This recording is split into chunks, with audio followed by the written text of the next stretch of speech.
Hello and welcome. I'm Amritan Shirai and you're watching Law of the Land on Raj Sabha TV. Today we bring to you the Supreme Court judgment on right to privacy.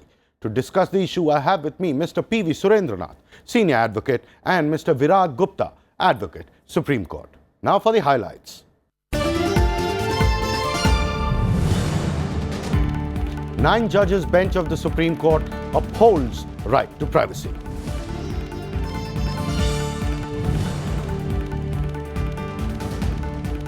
The Apex Court says right to privacy is intrinsic to right to life and right to liberty, and so is part of fundamental right.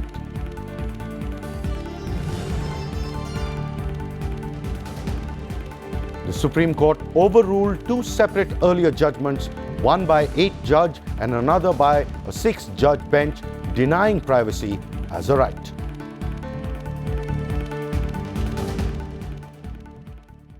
A 9-judge Constitution bench of the Supreme Court upheld the right to privacy as a fundamental right. The bench ruled that privacy is intrinsic to freedom of life and personal liberty guaranteed by the Constitution. Now, Aadhaar cases will be examined whether the collection and storage of data under Aadhaar tantamounts to breach of privacy.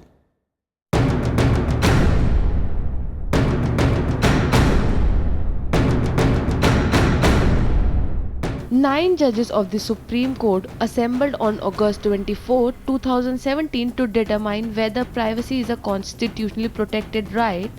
The bench consisted of former CJI Jagdish Singh Keher, Justice J. Chelameshwar, Justice S.A. Bobde, Justice R.K. Agarwal, Justice Rohinton Nariman, Justice Abhay Manohar Sapre, Justice D.Y. Chandrachud, Justice Sanjay Kishan Kaul, and Justice S. Abdul Nazir. All of them concurred on upholding the right to privacy as a fundamental right.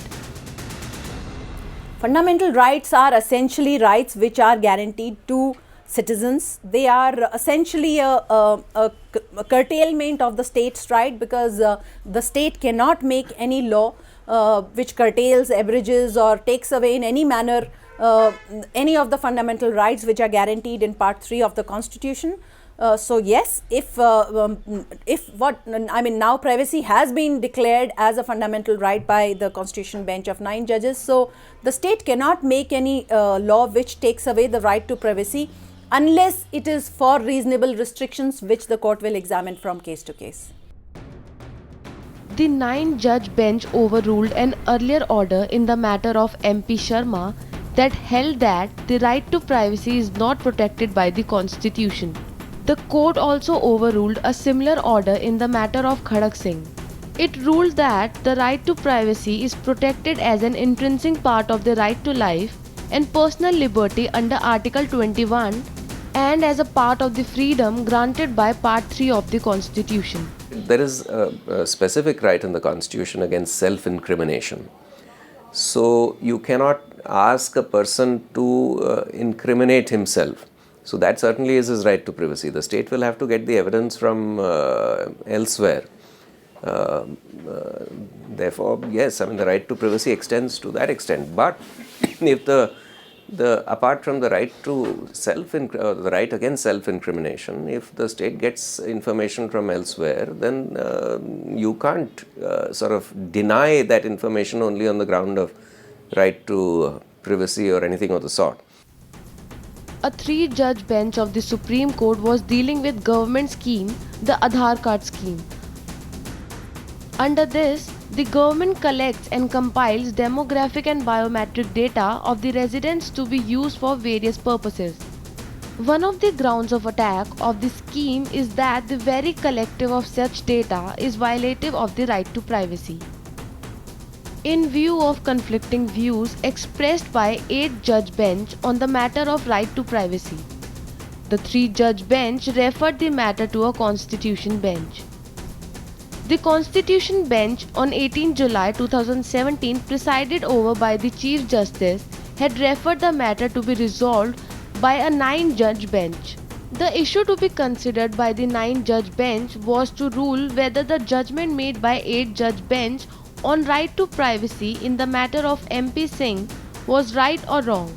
They were also to rule whether another judgment made by 6-judge bench in the matter of Khadak Singh relating to right to privacy was right or wrong. Both the earlier judgment had ruled that right to privacy was a limited right and that the state was within its right to disregard it in certain matters. This status has now changed with the Supreme Court now making right to privacy as part of fundamental right. Nishtha Malhotra with cameraman D.K. Pandey for Rajya Sabha Television. The indifferent sharing of personal information by financial institutions and telemarketers may not pass the high benchmark set by the Supreme Court in upholding privacy as a fundamental right. That's where I come to you, sir. That's where we need to understand the implication of this, because as of now, your financial details, your personal records, everything is there out in the open with the in the digital space, and anyone can access it and anyone can use or misuse it for their own benefit.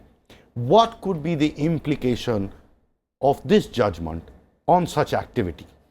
Necessarily, this judgment has got a very wide implications on this aspect, because see, as far as a person is concerned, it is not physical person alone. Physical integrity and all the parameters connected with integrity is part of his privacy. So your fingerprint, your eye retina, everything is part of it. If you are obliged to, you are compelled to give or divulge that details for a particular purpose, it's okay. But there is no guarantee that that will be transferred to or communicated to other organizations, including corporates, foreign corporates. There is the grave situation. So that is a very wide ramification. So necessarily, dehouse this Aadhaar Act and told that there is bar against it. Supreme Court unanimous decision is that you can't divulge to anybody violating your privacy. That means violating your integrity, person, bodily and otherwise. How easy or difficult, Viraj, do you see this actually happening as far as implementation is concerned? In para 17 of the privacy judgment, Justice Sanjay Kishan Kaul said that something very interesting is happening in this digital arena. And what is happening, that we are living in a world where Uber is running the biggest company but they don't have any taxi. Facebook is running biggest platform but they don't have any content.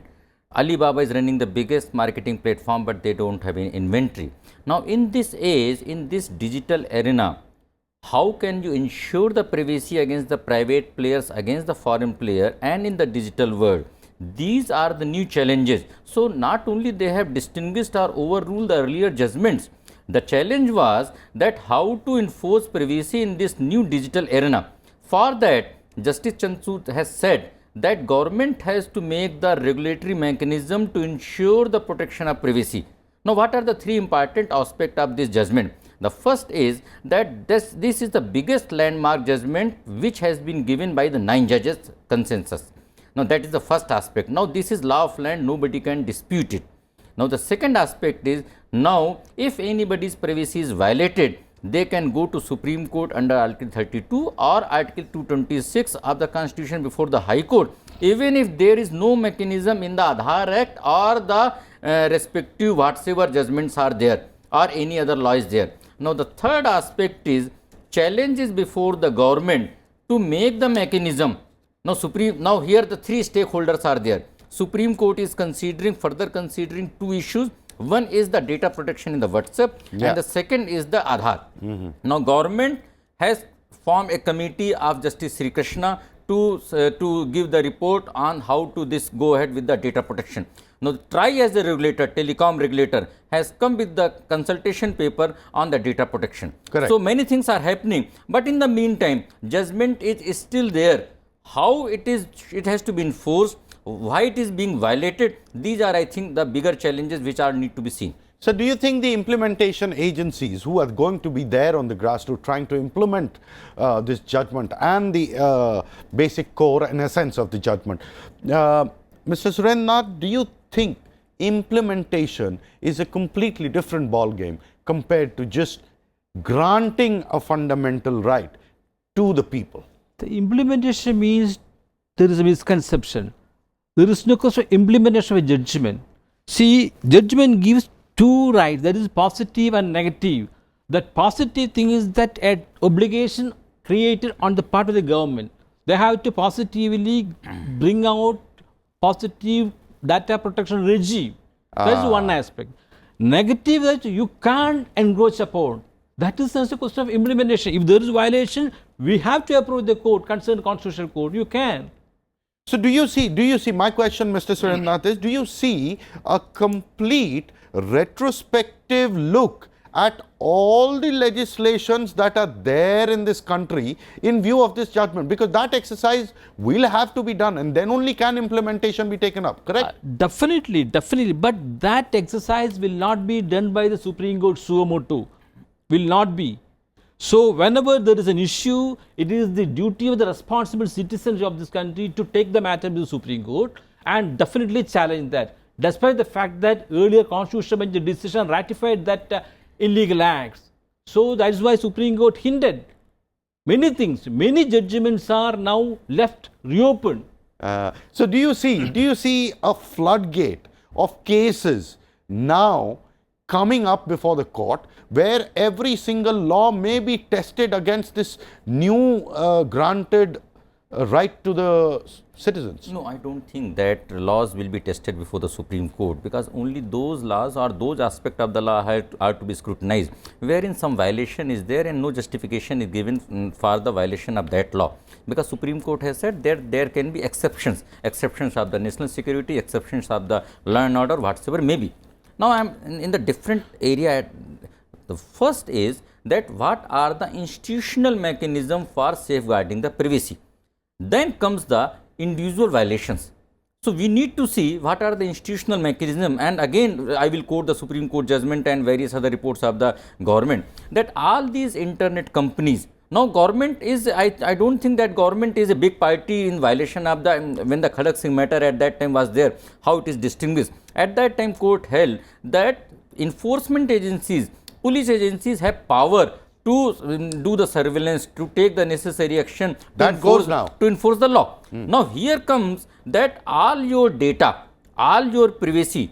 Now what is the privacy? It has to be defined. What are the exceptions? Is are to be defined. Now there are in the IT Act, in the Aadhaar, sensitive personal information has been defined. Now what should be the corporate liability?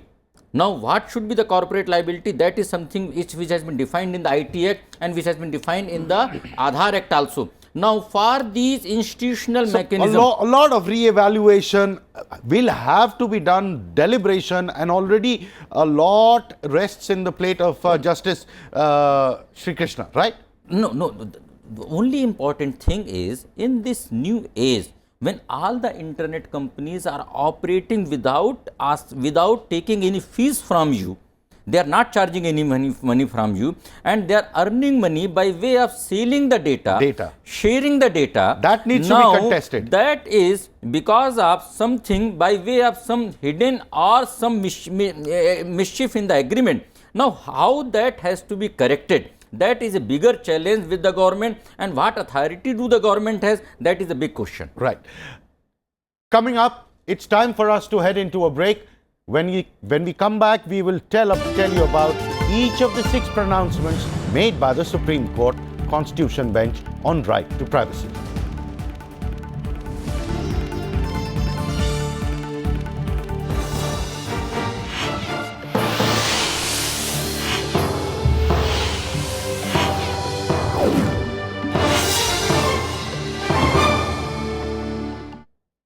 The 9-judge bench made 6 different pronouncements upholding the right to privacy as integral to fundamental right. The first judgment by the 4 judges also records the point of view of the Attorney General K.K. Venugopal as to how right to privacy cannot be allowed as a fundamental right. The first judgment by former Chief Justice Jagdish Singh Kehar, Justice R.K. Agarwal, Justice S. Abdul Nazir and Justice D.Y. Chandrachud said privacy includes at its core the preservation of personal intimacies, the sanctity of family life, marriage, procreation, home and sexual orientation. Privacy also connotes a right to be left alone. Privacy safeguards individual autonomy and recognizes the ability of the individual to control vital aspects of his or her life. Personal choices governing a way of life are intrinsic to privacy. While the legitimate expectation of privacy may vary from the intimate zone to the private zone and from the private to the public arenas, it is important to underscore that privacy is not lost or surrendered merely because the individual is in a public place. Privacy attaches to the person since it is an essential facet of the dignity of the human being. No, state definitely a little bit effect is there, because as the central government was moving, though earlier it was moved by Congress government, now present government is also moving the Aadhaar kit and fighting in the Supreme Court, but the little restriction has been imposed because the Aadhaar system is also, that also curtails the liberty of a person. So definitely central government has to make a procedure seeing the aspect of a Supreme Court judgment also, and they will also make certain regulations as the liberty has been given by Constitution as well as by the 9 judges judgment. Justice J. Chailameshwar in his pronouncement said only in privacy claims, which deserve the strictest scrutiny, is the standard of compelling state interest to be used. As for others, the just, fair and reasonable standard under Article 21 will apply. Justice S. A. Bobde said, any interference with privacy by an entity covered by Article 12's description of the state must satisfy the test applicable to whichever one or more of the Part 3 freedoms the interference affects. Justice Rohinton Fali Nariman said, this reference is answered by stating that the inalienable fundamental right to privacy resides in Article 21 and other fundamental freedoms contained in Part 3 of the Constitution. Justice Abhay Manohar Sapre said, right to privacy is a part of fundamental right of a citizen guaranteed under Part 3 of the Constitution. However, it is not an absolute right but is subject to certain reasonable restrictions which the state is entitled to impose on the basis of social, moral, and compelling public interest in accordance with law. Justice Sanjay Kishan Kaul said, let the right of privacy, an inherent right, be unequivocally a fundamental right embedded in Part 3 of the Constitution of India, but subject to the restrictions specified relatable to that part. This is the call of today. The old order changeth, yielding place to new. The impact of the judgment will be huge because privacy being included as a fundamental right is a huge and essentially fundamental rights are rights which are available to citizens against the state.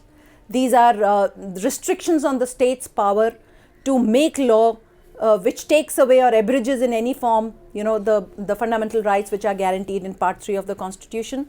The judgment itself makes comments on that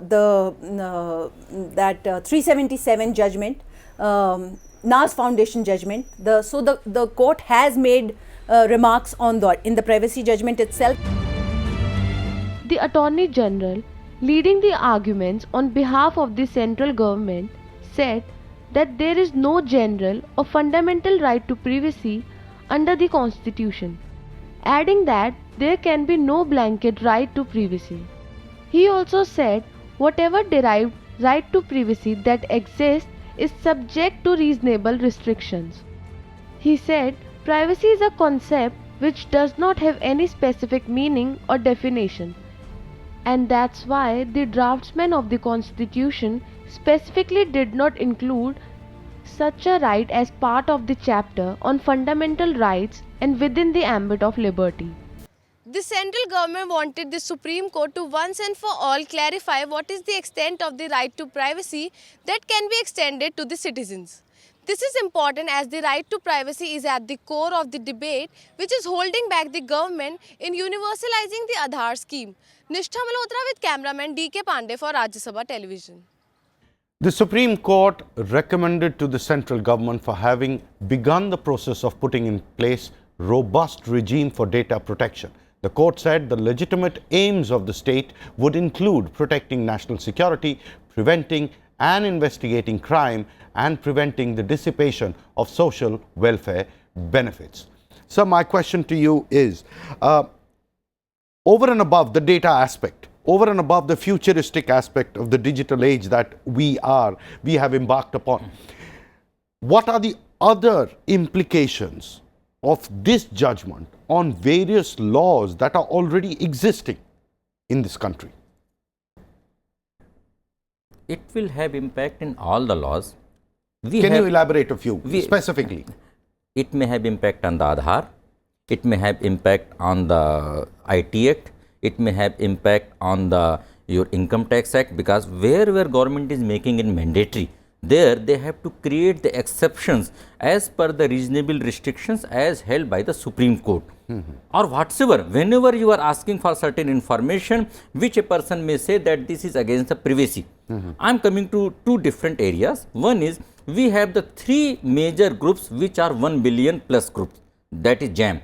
Now we are having 100 crore plus mobile connections, we are having 100 crore plus these bank connections, and we are having 100 crore plus these Aadhaar connections. Now we have enough data. For 7 years, data was collected by UID without any legal mandate. Now, keeping this data protected is the biggest challenge. Now, right to privacy, there are the two aspects. The first aspect is that you can get the data. Now, the second aspect is, even if you are able to get the data, you have the obligation to keep it protected.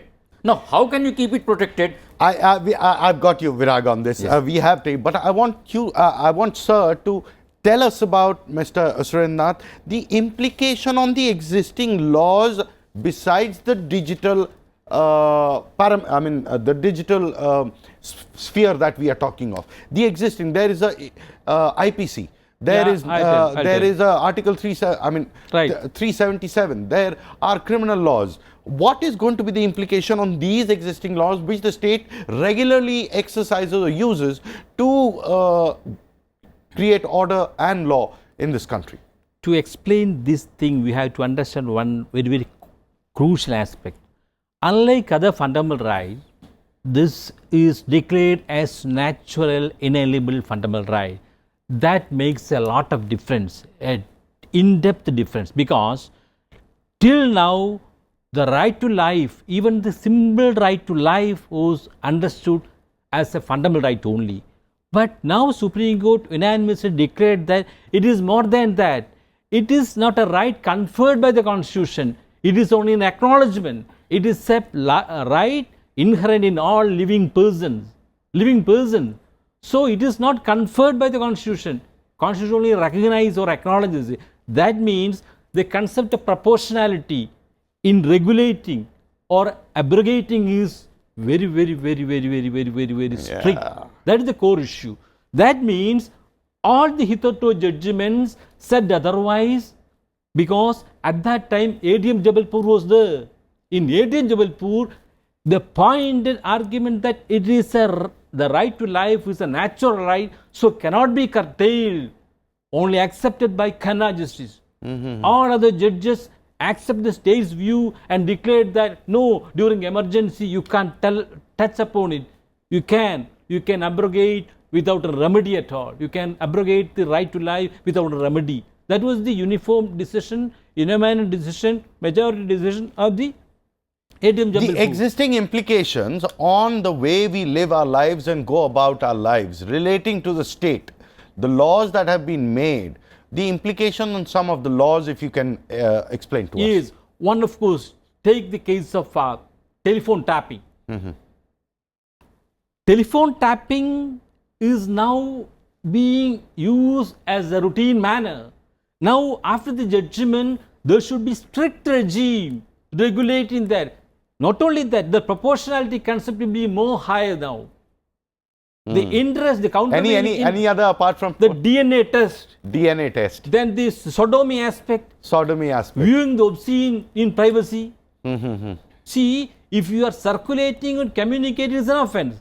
But in your privacy, you are enjoying or viewing obscene literature, reading literature or obscene videos. If it is part of privacy, if it is not circulated, you can't curtail.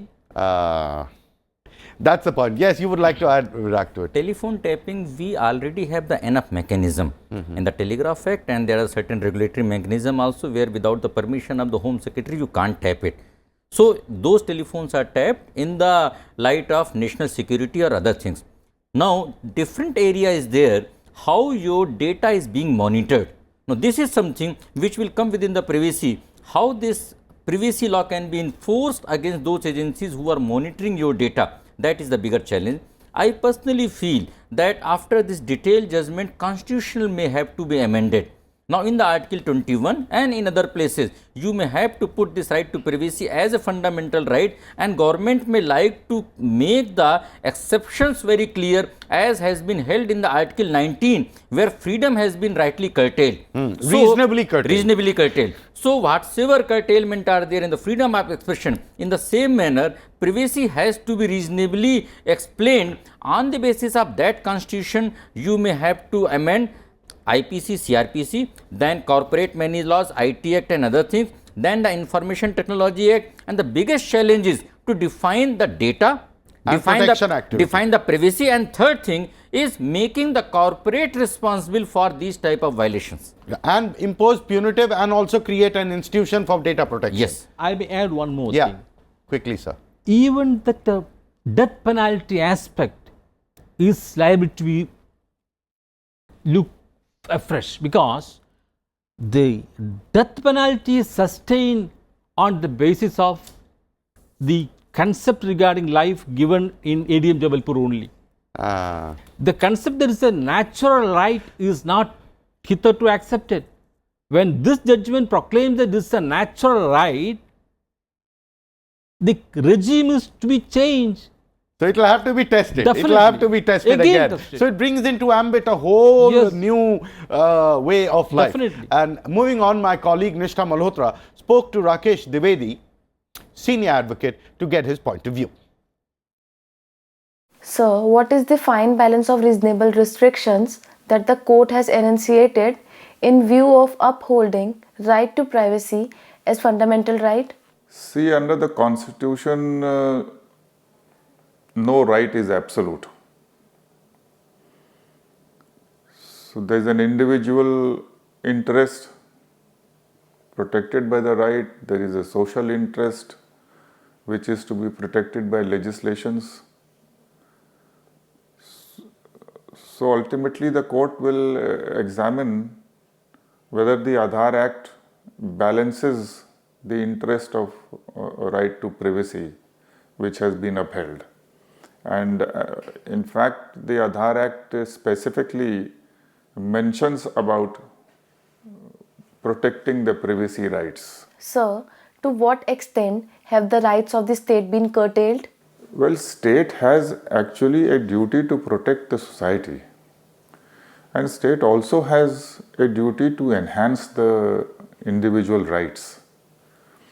So in many cases, when you restrict some individual right, then it actually automatically results in enhancing the rights of others. As in the case of, let's say, pollution. If you impose certain restrictions, it is really enhancing the right to life of people, if it curbs the pollution. So most of the time, the reasonable restrictions are really intended to enhance the right of the majority of people. Thank you, sir, Mr. Suren Nath and Mr. Virag, for joining us on this discussion. It's time for us to end the show. You can email your suggestions and comments to law.rstv@gmail.com. You can also watch our shows on the RSTV page of YouTube. We'll be back with a new issue and a new episode. Keep watching Rajya Sabha TV.